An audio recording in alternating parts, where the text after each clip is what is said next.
พี่น้องเกษตรกรครับผมอยากจะมาเราแลกเปลี่ยนหรือว่าเสนอแนะความรู้เกี่ยวกับด้านการจัดการของเกษตรกรการจัดการของเกษตรกรเนี่ยมันต้องประกอบไปด้วยอะไรบ้างนะครับ1ที่ดิน2แรงงาน3เงินทุนซึ่งจริงๆแล้วความสำคัญจริงๆแล้วในเรื่องของการจัดการเหล่านี้เนี่ยมันประกอบไปด้วย 3-4 อย่างนี่นะครับก็คือเรื่องเงินทุนเกษตรกรเนี่ยของเราเนี่ยเราจะแยกไม่ออกส่วนใหญ่เนี่ยนะฮะมีค่าใช้จ่ายด้วยการใช้จ่ายต่างๆเราไม่ได้แยกออกว่ามันเป็นรายได้หรือว่าการลงทุนของการเกษตรครั้งนี้นะหรือว่าการกินอยู่การใช้จ่ายเหล่านี้มันแยกออกเพราะนั้นเราจะปนกันไปหมดเพราะฉะนั้นมันไม่มีบัญชีเขาเรียกบัญชีฟาร์มบัญชีการลงทุนเพราะนั้นมันต้องแยกให้ออกทุกวันนี้เราเนี่ยการเกษตรของเราเนี่ยเป็นอาชีพที่ค่อนข้างที่จะแปลกกว่าอันอื่นแรงงานไม่เคยคิดหรอกครับนะการทำอะไรก็ตามเนี่ยนะการประกอบการอะไรก็ตามมันจะต้องประกอบไปด้วยนะฮะค่าใช้จ่ายในเรื่องของต้นทุนที่ดินต้นทุนของแรงงานนะต้นทุนของเงินที่แทนที่เราจะไปฝากแล้วได้ดอกเบี้ยหรือไปทำอย่างอื่นได้ดอกเบี้ยเรามาลงทุนเราก็ไม่เคยคิดแรงงานทุกวันนี้เราก็ทำไปวันๆไม่ได้มาคิดเพราะฉะนั้นจริงๆแล้วมันจะต้องมาคิดว่าเราอยู่ได้ไม่ได้นะครับเพราะฉะนั้นการจัดการในเรื่องของการผลิตเนี่ยนะฮะถือว่ามันเป็นสัดส่วนเป็นองค์ประกอบที่สำคัญที่สุดที่เราจะต้องแยกแยะถ้าเราไม่แยกแยะออกมาเนี่ยนะฮะมันก็เลยปนเปไปหมดเลยไม่รู้ว่าอะไรคือส่วนทุนอันไหนส่วนคือกำไรส่วนไหนนั้นมันก็เลยปนเปโดยเฉพาะการเป็นกู้เงินมาหรือว่าหาแหล่งเงินทุนจากที่อื่นมาเนี่ยไม่ว่ากองทุนหมู่บ้านจากแหล่งเงินกู้จากธกสแล้วก็เอามาปนเปกันไปหมดปนเปเอามารวมกันไปหมดเอาได้มาแล้วก็ไปใช้ไปกินเอาเงินส่วนนี้ไปซึ่งจริงๆเราต้องแยกให้ออก การเป็นอยู่ประจำวันเนี่ยนะรายได้ของเรามีส่วนไหนบ้างนะครับเหมือนกับการค้าขายถ้าทำเป็นระบบที่ดีเนี่ยวันนี้ขายได้เท่าไหร่นะครับ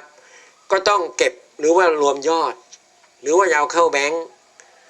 ส่วนที่เราจะจ่ายลงทุนไปซื้ออะไรมาอะไรไปก็ตามเราจะต้องมีเงินก้อนซึ่งไม่เอาไปหักลบกบกันถ้าหักลบกบกันแล้วมันก็ไม่รู้ว่ามันมีรายได้จริงๆเท่าไหร่กำไรเท่าไหร่รายได้นี่รวมถึงต้นทุนและกำไรเพราะฉะนั้นเกษตรกรเรายิ่งปนเปกันไปใหญ่เลย ได้เงินมาจากไหนก็ตามกินด้วยลงทุนด้วยเป็นหนี้ยิ่งเป็นหนี้นี่ถ้าไม่แยกไม่ออกเนี่ยนะก็จะเป็นหนี้โดยที่ว่าลงทุนจริงๆเท่าไหร่ไม่รู้แต่นี้เราต้องมาแยกดูว่าค่าใช้จ่ายประจำวันเรามีอะไรบ้างโดยเฉพาะทั่วไปแล้วค่าใช้จ่ายประจำเรามีรายได้จากไหนนะครับอาจจะมีรายได้จากต่างๆนะที่มีรายได้อยู่แล้วกับต้องหาเพิ่มก็คือกำไรจากการลงทุนในด้านการเพาะปลูกหรือเกษตรกรถ้าได้กำไรส่วนนั้นเนี่ยจะต้องเก็บไว้เป็นค่าใช้จ่ายแต่เราไม่นะครับทั้งต้นทุนทั้งกำไรปนกันไปหมดพอปนกันไปหมดสุดท้ายมาก็ไม่รู้ว่ารายได้เท่าไหร่รายจ่ายเท่าไหร่รู้อีกทีก็คือหนี้ที่ผ่อนไม่ได้นะครับเพราะฉะนั้นต้องแยกให้ออกว่าถ้าเราจะทำอะไรสักอย่างเราจะต้องรู้ว่าเราลงทุนเท่าไหร่ก็คือค่าปุ๋ยค่ายาค่าเมล็ดพันธุ์ลงทุนทั้งหมดเนี่ยประมาณเท่าไหร่นะครับ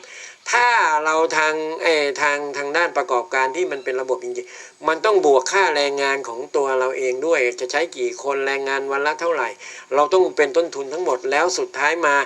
เราลงทุนการเกษตรไปแล้วเนี่ยเราขายได้เท่าไหร่แล้วไปลบจากต้นทุนเหล่านั้นแล้วมันมีกำไรหรือไม่ถ้ามันไม่มีกำไรเราก็ต้องมาพิจารณาของการประกอบการใหม่ละอย่างน้อยๆนะฮะจะต้องประหยัดเพื่อที่จะใช้จ่ายในค่าครองชีพประจำวันเนี่ยจะต้องประหยัดแล้วเพื่อจะเอาเงินที่มีมาจากแหล่งเงินกู้เนี่ยสำคัญที่สุดคือการกู้มาเราต้องรู้ว่าจริงๆใช้ในการเกษตรเท่าไหร่นะ ถ้าเอาเงินกู้มากินด้วยอยู่ด้วยกินไปก่อนแล้วค่อยว่ากันได้กำไรแล้วค่อยไปมันไม่เคยที่จะเกษตรกรส่วนใหญ่นะฮะส่วนใหญ่ทำไมมีหนี้กันค่อนข้างแก้ไม่หายหรือว่าไม่ยอมไม่ชำระหนี้ไม่ได้ทั้งทีหนึ่งติดจนกระทั่งรัฐบาลออกนโยบายมาพักต้นชำระดอกพักดอกพักอะไรเนี่ยนะซึ่งจริงๆแล้วมันถ้ามันไม่แก้เนี่ยมันก็จะเป็นอย่างนี้นะอย่างที่พูดว่าได้กำไรก้อนหนึ่งกับขาดทุนก้อนหนึ่งอันไหนจะผูกพันมากกว่ากำไรแป๊บเดียวก็คงใช้จ่ายต่างๆเหล่านั้นไปหมดเพราะนั้นกำไรเหล่านั้นต้องจัดมาให้ดีว่าค่าของชีพของเราเฉลี่ยประมาณวันละเท่าไหร่แล้วถ้าเหลือตรงนั้นเนี่ยกำไรจากตรงนั้นเราจะมาลงทุนเท่าไหร่ถ้าไม่พอเราไปกู้มาสมทบแต่ว่าในสมทบในส่วนของที่จะลงทุนเพิ่มที่จะให้ครบอย่างนี้เนี่ยมันถึงจะได้เป็นระบบแล้วค่อยๆแก้ไปแต่ถ้ายังเอามาปนเปกันเหล่านี้เนี่ยได้เงินกู้มากินด้วยอยู่ด้วยใช้ด้วยลงทุนด้วยที่จริงลงทุนไม่เท่าไหร่นะมันไปใช้จ่ายหมดลืมตัวไปว่าไอ้เงินที่กู้มันมีดอกเบี้ยแล้วมันต้องใช้นะครับเพราะฉะนั้นเนี่ยมันจะต้องเริ่มเลยว่าทั้งหมดเนี่ยค่าใช้จ่ายประจำของเราอาจจะค่าใช้จ่ายค่าของชีพของเราจากไม่มีรายได้เลยก็ตามเราต้องรู้แล้วว่าใช้จ่ายจริงๆประหยัดแล้วต้องใช้เท่าไหร่นะอาจจะกู้มาครั้งแรกแต่เราก็ต้องใช้ส่วนนี้ให้น้อยแต่เอาเงินส่วนที่กู้มาเนี่ยมาลงทุนว่าทั้งหมดเนี่ยเราใช้เท่าไหร่ค่าปุ๋ยค่ายาค่าเช่าที่ดินหรือค่าปุ๋ยค่ายาค่าเช่าที่ดินค่าแรงงานเหล่านี้รวมค่าแรงงานของเราจ้างถ้าเราจ้างเราบอกเราคิดค่าแรงงานแต่ตัวเราทำเราไม่คิดเราต้องคิดให้หมดเลยทั้งจ้างมาและตัวเราทำเหล่านั้นเราดูที่ว่าเราขายแล้วหักจากต้นทุนเหล่านั้นแล้วเนี่ยเรามีกำไรไหมถ้าไม่เริ่มทำอย่างนี้มันก็แก้หนี้ไม่ได้และหนี้ก็จะไม่หมดเพราะเราได้มาตอนได้มาแล้วเราลืมเรากินอยู่จังเต็มที่ที่จริงมันต้องเงินที่เรามีรายได้ประจำทุกวันค่าของชีพไม่เดือดร้อนนะครับก็ไม่เป็นไรนะครับก็ใช้จ่ายไปตามนั้นไม่มีก็กู้มาลงทุนแต่กงลงทุนนั้นลงทุนในการลงทุนการเกษตรจริงๆหรือการประกอบการจริงๆถ้าเป็นอย่างนี้เราจะได้รู้ว่าลงทุนจริงๆขาดทุนหรือกำไรถ้าไม่มีเลยทุกวันนี้ก็ไม่มีอะไรจะกินไม่มีอะไรจะใช้อยู่แล้วก็ต้องจัดสรรทั้งสองส่วนนี้เพื่อกู้มาก้อนหนึ่งให้ครบแต่ว่าต้องไปประหยัดหรือไปใช้จ่ายที่เข้มงวดกับไอ้ที่มันไม่ก่อให้เกิดรายได้ถูกไหมครับถ้าอย่างนี้เนี่ยมันจะได้รู้ว่าเราดำเนินการไปแล้วเราจะทำต่อไหมเราจะอยู่ไหมอันนี้เป็นส่วนหนึ่งของการเมื่อเราจัดระบบได้อย่างนี้เราก็ต้องไปหารายได้ในส่วนของค่าของชีพเช่นให้มีรายได้เป็นประจำทุกวันยังไงนอกจากปลูกพืชหลักแล้วอาจจะเป็นพืชรองนะครับปลูกผักปลูกหญ้าเล็กๆน้อยๆปลูกกล้วยปลูกอะไรก็แล้วแต่ขอให้มีรายได้ทุกวันได้ไหมก็คือนี่แหละเข้าสู่ระบบที่ว่าทำแล้วก็ขายเองนะครับอาจจะขายราคาสูงหน่อยถ้าส่งได้ถ้าไม่ส่งไม่ได้ก็มานั่งขายเองแล้วถ้าเรามีรายได้ตรงนี้ชุนเจือกับค่าของชีพส่วนค่าลงทุนเหล่านั้นเนี่ยมันกำไรหรือขาดทุนเราก็ไปดูที่ว่าค่าตั้งแต่ปลูกตั้งแต่ค่าแรงงานค่าใช้จ่ายต่างๆค่าปุ๋ยค่ายาแล้วเรายังมีกำไรไหมถ้าไม่มีกำไรเราก็ต้องไปดูว่าเราควรจะทำอะไรต่อว่าปลูกอะไรต่อนะครับเพราะฉะนั้นอย่างที่เคยพูดเลยว่าถ้าเรายังปลูกตามหรือว่าทำตามกันไปแบบเดิมเนี่ยแก้ไม่ได้ แก้ไม่ได้เพราะอะไรเพราะว่าเงินที่เอาไปลงทุนเราไม่ได้แยกแยะหนึ่งอันที่สองเนี่ยนะครับการใช้จ่ายเนี่ยการลงทุนกับการใช้จ่ายค่าครองชีพกับค่าใช้จ่ายส่วนตัวเนี่ยมันแยกกันไม่ออกปุ๊บเนี่ยมันก็จะทำให้เราค่อนมาทางนี้เพราะเราชอบเราสะดวกเราสบายเราอยากได้เพราะฉะนั้นการเกษตรก็เลยกู้มาบางครั้งไม่พอบ้างกู้มาแล้วลงทุนแล้วไม่มันใช้การลงทุนไม่เพียงพอก็คืออาจจะค่าปุ๋ยค่ายาไม่มีค่าอะไรไม่มีเนี่ยนะฮะถ้าทำเยอะนะฮะมันก็จะทำให้ทางนี้เนี่ยขาดประสิทธิภาพรายได้ที่ได้มาก็ไม่นะเราจะต้องทำค่าประมาณค่าใช้จ่ายของการลงทุนจริงๆกับค่าใช้จ่ายค่าของชีพจริงๆสองส่วนนี้ต้องแยกกันให้ออกและต้องแยกเลยถ้าไม่แยกนะฮะได้เงินก้อนมาแล้วกินด้วยลงทุนด้วยมันจะไปหนักทางด้านมันยังไปอะไรเขาเรียกว่าอะไรโอเวอร์คอสหรือว่าลงทุนในด้านการใช้จ่ายเนี่ยมากมันก็ทำให้เป็นหนี้เพราะว่าขายมาก็ไม่คุ้ม เพราะมันต้องไปชำระในส่วนของตัวนี้ด้วยแต่ถ้าเราทำเป็นระบบเริ่มแรกหลังจากนั้นเราลงทุนแล้วถ้าเรามีกำไรนะครับเราก็เอากำไรเนี่ยยกมาทางนี้ว่าค่าใช้จ่ายโอเคที่เหลือลงทุนเท่านี้ถ้าไม่พอก็ไปกู้มาอีกแต่กู้น้อยลงเรื่อยๆนะแทนที่จะกู้น้อยลงครั้งแรกอาจจะว่าสมมุติว่าได้กำไรสักส่วนหนึ่งเอาไว้กินส่วนหนึ่งแล้วเหลือที่จะลงทุนอีกส่วนหนึ่งเราสมมติว่าลงทุนเหลือ10,000ค่าใช้จ่ายกันไว้20,000ค่าใช้จ่ายก็เพียงพอประมาณแต่ค่าใช้จ่ายลงทุนเนี่ยครั้งต่อไปจะต้องลง20,000ก็ไปกู้มา10,000แต่นี่ทำไปกู้30,000เลยแล้วก็ลงทุนจริงๆไม่ถึงลักษณะแบบนี้เนี่ยมันก็จะเป็นหนี้ผูกพันแน่นอนเพราะนั้นควรจะต้องจัดการในเรื่องของเงินทุนให้ดีนะครับและอย่างที่บอกว่ามันต้องตรงนี้ยังไม่เพียงพอเพียงแต่ต้องเสริมด้วยว่าทำเองขายเองให้ได้เพราะฉะนั้นค่าใช้จ่ายประจำวันกับขายเองเนี่ยมันก็ยังพอเลี้ยงตัวมันเองได้กำไรในส่วนหนึ่งก็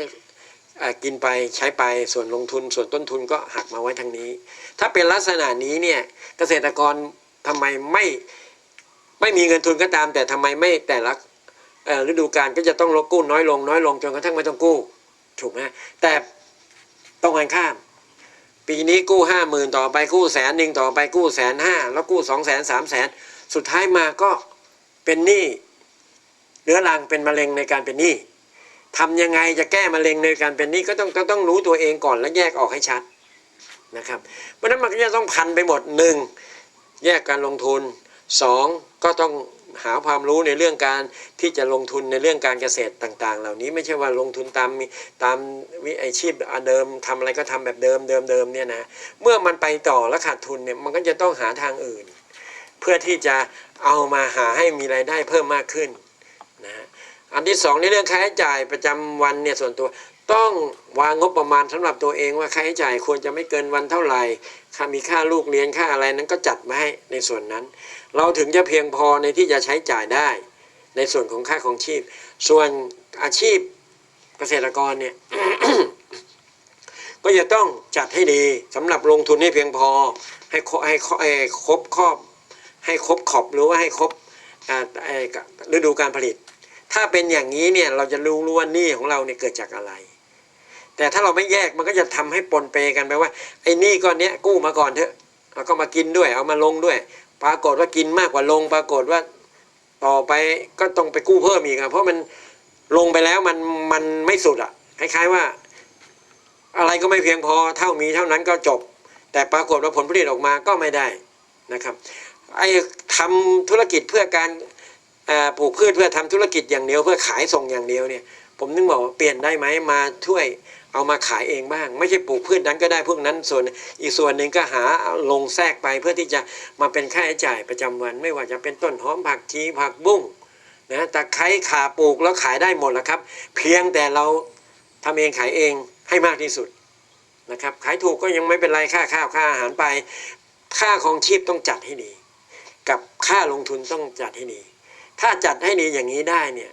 ผมว่านี่มันน่าจะกู้น้อยลงแต่ละครั้งเราอาจจะเริ่มต้นจากการกู้ก็ตามแต่การกู้ครั้งต่อไปจะต้องมีให้ลดลงแล้วก็ชำระให้ลดลงไปด้วยส่วนการอยู่ก็ไม่เดือดร้อนถ้าเราวางแผนทั้งสองเนี่ยคือต้องจัดให้ขนานกันให้ได้แล้วเราก็ไปดูในเรื่องของค่าใช้จ่ายประหยัดในส่วนของค่ากองชีพไม่จำเป็นถ้าเรายังไม่มีกำไรเราก็มาว่ากันแต่นี่ไม่เป็นไรกู้มาแล้วอันนี้ไม่ที่ผ่านมากู้มาแล้วก็ค่าของชีพไปหมดเลยแล้วก็บอกว่าเป็นหนี้เรื่องการเกษตรมันไม่ใช่มันคนละประเด็นกันเพราะฉะนั้นเนี่ยนะครับเพราะฉะนั้นเกษตรกรเราเนี่ยค่อนข้างที่จะมีหนี้เป็นมะเร็งร้ายมากคือทุกคนอาจจะที่ไม่มีที่เป็นของตัวเองที่ทำโดยไม่มีรายได้อื่นด้วยเนี่ยนะครับก็จะกู้ตลอดหมดก็กู้ไอ้ปีไหนได้กำไรก็ยิ้มหน่อยพอไหนขาดทุนมาก็เรื้อรังก็เป็นต่อเนื่องไปเรื่อยๆเพราะฉะนั้นตรงนี้ถือว่าสำคัญที่สุดจัดวางแผนให้ดีธุรกิจอุตสาหกรรมก็เช่นเดียวกันเขาจะต้องมีสัดส่วนของการลงทุนว่ากู้เท่าไหร่ลงทุนเองเท่าไหร่ขายแล้วผลผลิตออกมาแล้วเนี่ยจะขายได้เท่าไหร่เครื่องจักรการผลิตเนี้ยนะมันเต็มที่ได้เท่าไหร่ถ้า 50% หรือว่าผลิตครึ่งหนึ่งของเครื่องจักรได้เท่าไหร่เขาต้องมีไว้หมดแล้วงั้นเขาอยู่ไม่ได้ แต่เกษตรกรเราไม่คำนึงถึงกินอยู่ไปอยู่รวมไปหมดพอรวมไปหมดปุ๊บเนี่ยมันก็จะไปกาค่ากองชีพซะมากกว่าเงินลงทุนก็ไม่มีแต่ถามว่าเป็นหนี้ที่ผ่านมาก็ไปอ้างว่าเป็นหนี้เกษตรแต่ที่จริงไม่ใช่เป็นหนี้เรื่องค่าใช้จ่ายค่าใช้จ่ายเราประหยัดได้ครับประหยัดอย่าไปฟุ่มเฟือยกับมันในช่วงนี้เอาลงทุนเป็นหลักก่อนเพราะนั้นเงินที่กู้มาขอให้เงินเป็นลงทุนเป็นหลักไม่ใช่เอามาค่าใช้จ่ายเป็นหลักถ้าไม่แยกออกอย่างนี้เนี่ยมันก็จะพันกันไปเรื่อยๆเพราะฉะนั้นการเกษตรอาชีพเกษตรของพวกเราเนี่ยคือจะต้องคำนึงถึง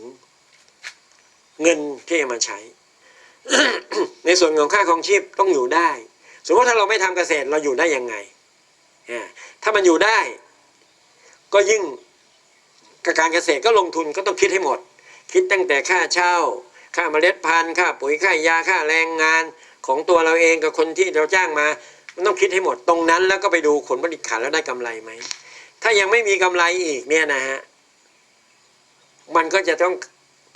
เป็นลักษณะนี้ตลอดเวลาเราไม่รู้ตัวเองเลยเพราะนั้นเมื่อเรารู้ว่าขายผลผลิตแล้วยังคุ้มทุนหรือว่าได้กำไรอย่างน้อยๆดึงค่าแรงงานของตัวเราเองมาเป็นค่าใช้จ่ายในครั้งต่อไปก็ถือว่าเป็นการจัดการที่ดีขึ้นนะครับนั้นฝากบอกพวกเราด้วยเกษตรกรทั้งหมดเนี่ยนะฮะที่จริงผมก็เคยทำงานประจำแล้วก็เป็นลูกชาวสวนมานะฮะก็ใช้อาศัยตอนที่ค่าของชีพสมัยตอนเด็กๆและได้เล่าเรียนมาก็คือทำเองขายเองแล้วก็ใช้อย่างประหยัดนิดนึงนะครับพอมีทำงานอะไรลูกตัวผมทำงานประจำแม่ผมก็เริ่มจะสบายขึ้นเพราะเนื่องจากว่าเราก็ได้ช่วยบางส่วนเพราะฉะนั้นตรงนี้เนี่ยมันต้องเริ่มต้นจากตรงนี้ฮะงั้นก็อย่าเป็นหนี้แบบเรื้อรังแล้วก็เป็นมะเร็งของหนี้ตลอดเวลาเมื่อไหร่ก็ไม่หมดแล้วถ้าลองกุ้มไปกุ้มมาก็ยิ่งกุ้มหนักเข้าไปอีกก็คือพูดง่ายๆว่าใช้จ่ายมากขึ้นบางคนกุ้มแล้วก็กินเยอะบางคนกินเหล้าเมายายิ่งแล้วเลยนะฮะยิ่งกุ้มแล้วไม่รู้จะไปไหนก็กินเหล้ากินยาไปเรื่อยๆสนุกสนานไปเลยตัวนี้เนี่ยต้องไปดูในเรื่องจัดให้คู่ขนานกันให้ได้ว่าค่าใช้จ่ายค่าของชีพค่าใช้จ่ายในการลงทุนถ้าจะกู้มาครั้งแรกไม่มีอะไรเลยก็ต้องค่อย cover ทั้งสองและแยกกันให้ออกถ้าปีต่อไปได้กำไรก็เอากำไรเนี่ยมาใช้ในส่วนของค่าของชีพส่วนหนึ่งอีกส่วนหนึ่งเอาไว้ลงทุนถ้าไม่พอก็กู้เพิ่มมาเพิ่มอีกแต่ลดลงไม่ใช่กู้น้อยกว่าครั้งแรกครั้งสองน้อยครั้งสามน้อยครั้งสี่ก็จะเป็นไทยค่าของชีพของเราก็จะได้รู้เพราะฉะนั้นตรงนี้เนี่ยส่วนหนึ่งเนี่ยขอให้จัดการในเรื่องนี้ให้เป็นสิ่งสำคัญเพราะฉะนั้นตอนนี้ทางด้านของภาครัฐก็มีบัญชีฟาร์มบัญชีของการลงทุนนะครับเขาก็ทำแต่มันดีสู้ตัวเราไม่ได้ตัวเกษตรกรเองไม่ได้ว่าเราต้องงบประมาณการใช้จ่ายของเรากับค่างบประมาณในการที่จะใช้ในการปลูกในการลงทุนเนี่ยนะฮะต้องแยกกันให้ชัดและเพียงพอทั้งสองอันนี้อย่าไปแตะกันถ้าแยกได้อย่างนี้ก็ถือว่าจัดการได้ระดับหนึ่งละส่วนในการเพิ่มเติมในการอย่างค่าของชีพอาจจะ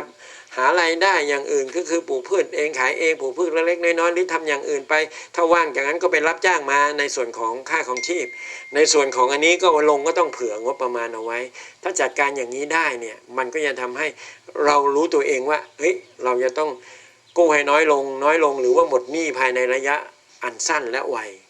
สิ่งเหล่านี้เพราะฉะนั้นถ้าลองในด้านของด้านธุรกิจจริงๆในด้านของวิชาการจริงๆการด้านในการลงทุนเขาคิดหมดเลยครับค่าแรงงานของตนเองค่าที่ดินเป็นของเขายังคิดค่าเช่าเลยนะครับของเราเนี่ยที่ดิน